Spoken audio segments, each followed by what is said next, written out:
নমস্কাৰ, মই ডক্টৰ দীপাংকৰ দাস। বৰ্তমান গুৱাহাটীৰ নাৰায়ণা ছুপাৰ স্পেচিয়েলিটি হস্পিটেলত গেষ্ট্ৰএণ্ট্ৰলজি আৰু হেপাটলজি বিভাগৰ চিকিৎসক হিচাপে কৰ্মৰত। আজি 19 মে আমি বিশ্ব IBD দিৱস হিচাপে পালন কৰোঁ। IBD মানে হ'ল ইনফ্লেমেটৰী বাৱেল ডিজিজ।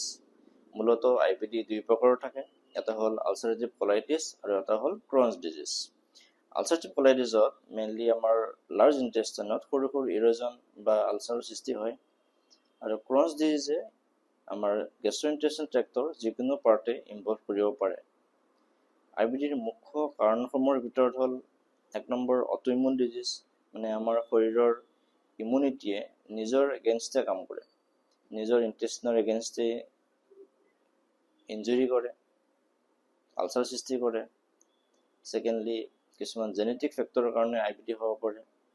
থাৰ্ডলি, আমাৰ ডায়েটেৰী হেবিটছ, যিহেতু fast food, junk food, processed food, high fat আমাৰ ডায়েটত এইবোৰৰ পৰিমাণ বাঢ়ি গৈ আছে। চ' IBDৰ প্ৰিভেলেঞ্চো লাহে লাহে ইণ্ডিয়াত বাঢ়ি যোৱা দেখা গৈছে। IBDৰ মুখ্য লক্ষণসমূহৰ ভিতৰত হ'ল পেটৰ বিষ হোৱা, দীৰ্ঘদিনীয়া ডায়েৰিয়া হোৱা, পায়খানাত ব্লাড যোৱা, পেটটো কামুৰি ধৰা বা অলপ বিষ যেন অনুভৱ হোৱা, জ্বৰ হোৱা বা ভাগৰ লগা, শৰীৰত তেজৰ পৰিমাণ কমি অহা বা ওজন কমি অহা, এই বিভিন্নসমূহ লক্ষণ IBDত দেখা পাব পাৰোঁ।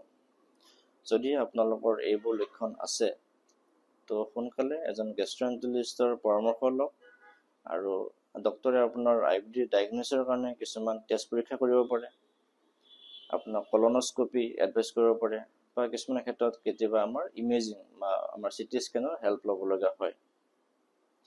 তো IBD যদি আপোনাৰ ডায়েগন'জ হৈছে, একো ভয় খাব লগা কাৰণ নহয়।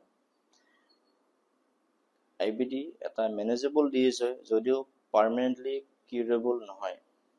তো সঠিক লাইফষ্টাইল, সঠিক ডায়েট আৰু সঠিক মেডিচিনৰ জৰিয়তে আপুনি IBD বেমাৰটো কণ্ট্ৰল কৰিব পাৰে আৰু এটা সুস্থ জীৱন যাপন কৰিব পাৰে।